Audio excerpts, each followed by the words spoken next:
Station Houston on 2 for Sam. We are about 1 minute away, and we can kick this off on time.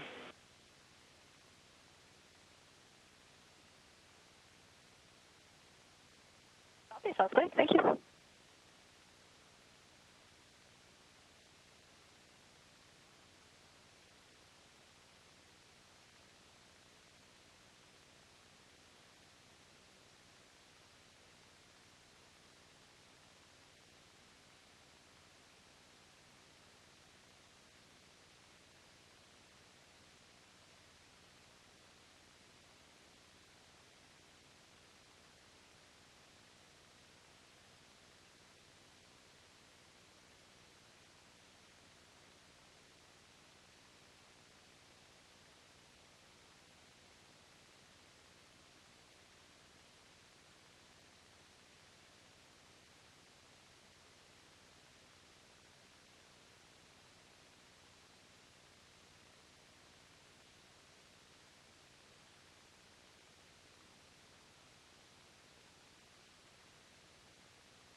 Station, this is Houston. Are you ready for the event?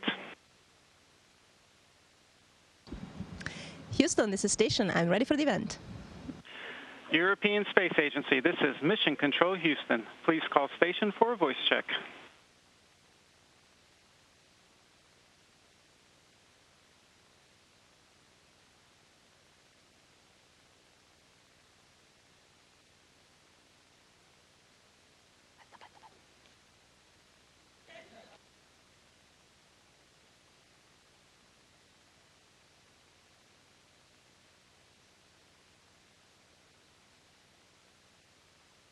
Station, this is David Honus with ESA. How do you hear me? Hey, David, this is Space Station. Welcome to the ISS. I have you loud and clear. Okay, great. So I'd just like to tell you that you're now connected with ESRO Italy, ESRO Portugal, and ESRO Luxembourg. I would just like to give the word to you for a few opening remarks and to say hello to everyone. Yes, fantastic. Very exciting to have you all join me on board today from Luxembourg, from Portugal, and from Italy. And I'm looking forward to all of your exciting questions, and maybe we will try some fun things out together today. Okay, so we're going to begin with a question from Italy. Italy, please proceed with your first question.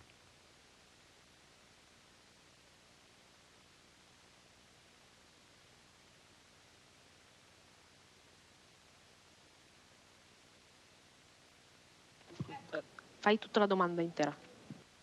Ciao Samantha, bentornata al museo. Just few words. It's a pleasure to introduce you the first question from Italy. And I wait for you here again in your post-flight tour. See you soon. Bye. Hi, I'm Gianni Licansi from Cavalieri High School of Parabiago. And my question is, how do we use microgravity to do research on the International Space Station? And how is it different to doing it on Earth? Thank you. Yes, great question. I guess there's like two aspects. One is like there are some things that only happen in microgravity, like, for example, the adaptation of biological systems, of like the human body, of animal systems, of plants, cell cultures, tissues, all of that, and how those biological systems adapt to weightlessness, you can only study in space, right? But then there's also phenomena where the fact that you can switch off the effects of gravity appear. You can pretend that gravity does not exist. It takes away all the effects that are driven by gravity, and then you can observe other phenomena. For example, and we might see that quite soon, buoyancy appear does not play a role, which is interesting, for example, for the solidification of metals. Okay, so now we will switch to Portugal for an experiment. Portugal, please go ahead and explain your experiment. Hello, my name is Henrique and I am from Quinta da Medideira. This is my question. On Earth, we see that water and oil do not mix and the oil is always on the top. What happens in space? Yeah, that is very interesting, and I have confessed I have never checked. And so I would suggest let's find out together. I have prepared this bag of water. There's just water in there and maybe some air bubbles. I hope you can more or less see it. And I have sacrificed a little bit of my supply of olive oil for the purpose of science today. So just hang on for a second as I grab that.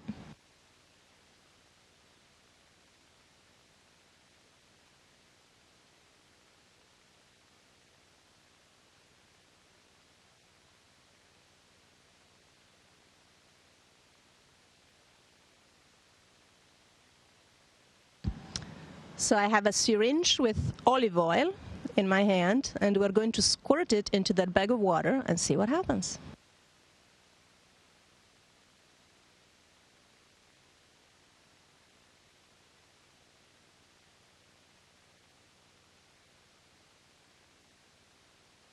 Come a bit closer. Here we go.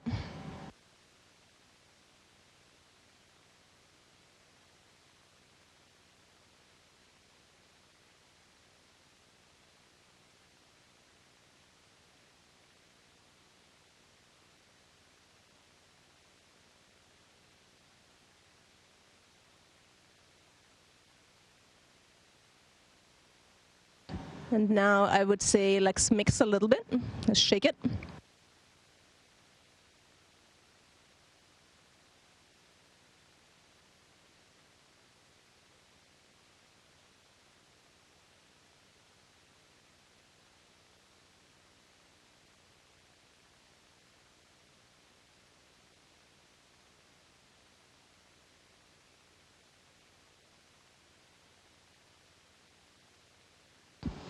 And here's what happens to it. You've got a bunch of olive oil bubbles mixed in there with air bubbles and in the water. And indeed, they do not seem to separate, which makes sense because, as we said earlier, there is no buoyancy up here.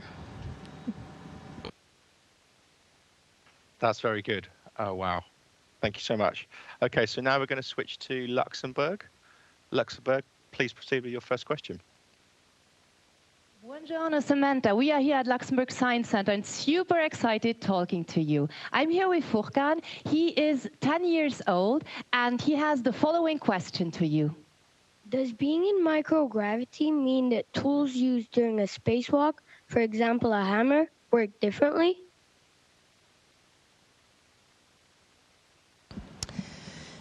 You know, for sure, to do a spacewalk, you have to wear a very bulky spacesuit, a pressure suit, that also has very bulky gloves. So you don't have much dexterity in your fingers, in your hand, and the gloves are just big. And so all the tools that are made to be used on a spacewalk are actually kind of like, they look like bulky and big. But the reason for that is that you need to be able to handle them with those, you know, with your gloved hands. And so they look a little bit different in that sense. And in terms of a hammer, I've never been really trained to use a hammer on a spacewalk, but I did see one that the Russians have that was developed for that purpose. And what is different about it is that they made sure to have like a moving mass inside the hammer so that it dampens the back slash that you're going to have if you try to hammer something. You don't want it to like slam back at you. And so they have this dampening moving mass inside the hammer to prevent that. Okay, thank you, Samantha. So we'll now switch back to Italy for an experiment. Italy, please proceed to explain your experiment. Good morning. everyone. My name is Riccardo Granito from Kennedy Middle School in Bulgaria. I'm here with my classmates and we'd like to ask you this question. Is it possible to yo-yo in space?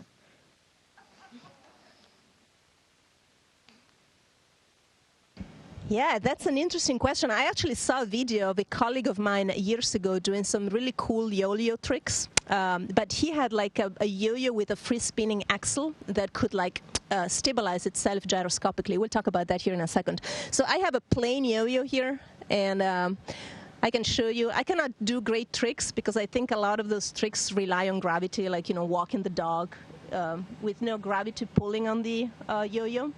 It's very hard to do, but we can give it a try. Let's see what happens.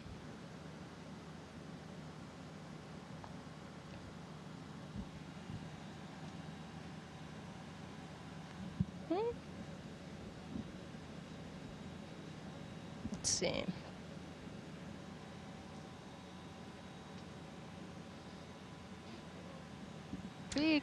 See, it kind of comes back at you without you even having to pull. It kind of wants to come back at you without having to pull like you would have to do on Earth. But here I have something else to show you, which is also really neat. I have a little toy gyroscope. Now it's the gyroscope is not turning now, right? So I can turn it around, and it's just gonna, you know, let me move it in all directions like any other object. However, if we make it spin, see if I can make it spin. Now, it's not going to let me move it. I mean, I can push it, but it's going to keep the same orientation in space. See, the axis doesn't change. I can push it around, but it maintains its axis. And this is gyroscopical oh, sorry, need the mic. What I was saying is that now that I got it to turn, to move, the gyroscope, I think you saw it, I could push it and move it, you know, left and right, up and down, but it would maintain its axis. It would not let me like spin it and turn it around its axis. And that's gyroscopic stabilization. And we use that a lot in spaceflight, and even up here on space station, we have 4 gigantic gyroscopes that help keep space station in attitude. Thank you, Samantha. Okay, so now we're going to switch back to Portugal for another question. Portugal, please proceed with your next question. My name is Diogo Vaz, and I come from Escola Secundária de Gondomar. On the ISS, you live in microgravity. We would like to know how your stomach feels. Does it feel lighter like it does on a roller coaster? Right now, my stomach feels empty because it's lunchtime, so I'm a little bit hungry. But other than that, yeah, I think it feels more or less like on Earth. So eating and digesting, I have the feeling that they work really well also in weightlessness, in microgravity. Your digestive system has a way of handling that and pushing things in the right direction, even in weightlessness. Yeah, I mean, in terms of like feeling queasy and a little bit having a little bit of nausea, that happens to some astronauts or to some people in general when you get to space, and it feels a little bit, I think, like being seasick or sick in a plane or in a car. But again, our body, and then, if you're sick in those first days, obviously you don't want to eat, right? You might have a little bit of nausea. But, after a few days, everybody feels fine. The body adapts. And it's a testament to the adaptability of the human body that we can adapt to that. Okay, thank you, Samantha. Okay, now we're going to switch back to Luxembourg for an experiment. Luxembourg, please proceed to explain your experiment. Yes, buongiorno, Samantha. So our next question from Luxembourg will be asked by Carla Mutoni. She's a student from the International Space Program from the University of Luxembourg. Hi, Samantha. Can you show us the effect of surface tension when squeezing a wet towel? Yeah, absolutely. Let's try that. That's fun. Here, I have a little washcloth. little towel. I already squirted some water in it, but we can add a little bit more.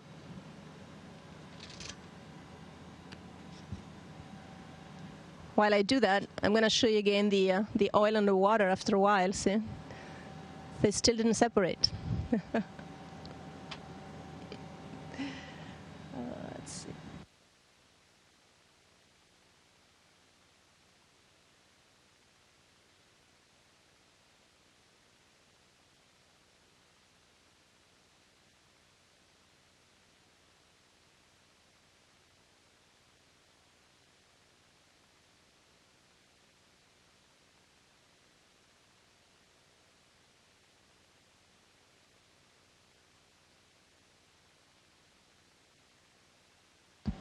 Right, I'm going to come a little bit closer.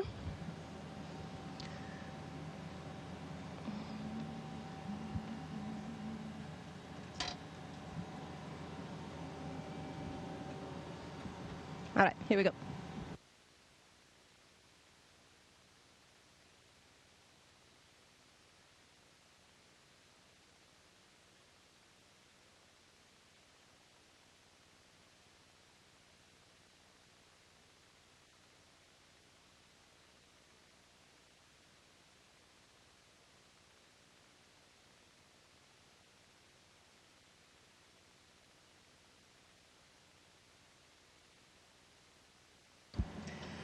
That was pretty neat, I thought.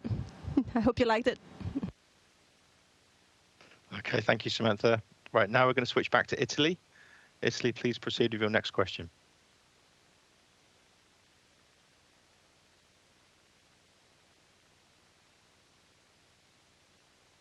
Just a second. That's awkward.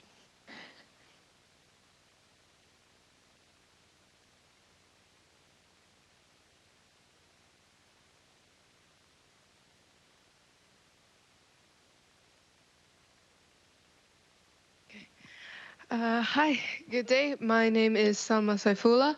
I'm from Indonesia. I'm from the Anderson International School of Milan. And my question for you today is it possible to make a cup of coffee in space?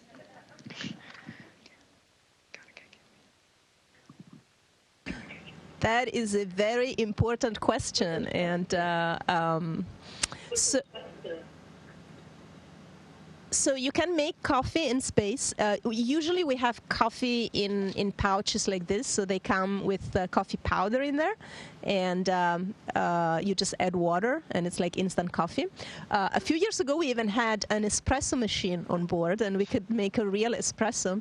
And then we even had zero-G coffee cups, so you could, take your coffee and squirt it into this very special cup, and you could drink it out of this cup. Now, usually what happens in space, if you want to put liquid in a cup and you do that, actually nothing happens. The liquid doesn't come out because there's no, we are weightless. But that cup had a very special angle that made the fluid want to come out per capillary action. And so you could actually enjoy the aroma, the smell of the coffee, and drink it out of this very special cup.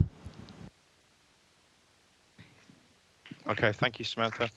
I've just been informed that we have time for no more questions.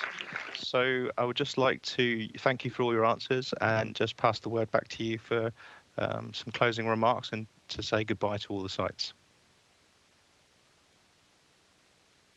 Yeah, fantastic. By the way, I'm here with Paxi. So Paxi also wants to say hello. Fantastic talking to you guys in Italy, in Milano, I understand, in Portugal and in Luxembourg. Nice to hear that we even had a participant from Indonesia. So it was very much an international call today. Please keep up your great work, your interest in science and in space, and maybe I will greet some of you as a colleague in a not so distant future. Bye. Thanks, Samantha. Bye-bye. Station, this is Houston ACR. Thank you. That concludes our event.